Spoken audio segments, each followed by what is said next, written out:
How to uninstall and reinstall Fire Kirin without losing data. First of all, open the Fire Kirin app and make sure you are logged into your account. This step is important because your login credentials are needed to restore your data after reinstalling. Next, take a moment to check if your account is linked or if you have the login information saved somewhere. Now go to your settings and open the apps or app management section.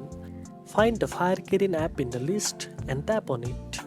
Then tap on uninstall and confirm when prompted. This will remove the app from your device, but don't worry, your data remains safe as long as it's tied to your login account. After uninstalling, open the Play Store and search for Fire Kirin. Then tap on the install button to download and reinstall the app. Once the installation is complete, open Fire Kirin and log in using your existing account details. All your data, progress, and purchases will be restored automatically.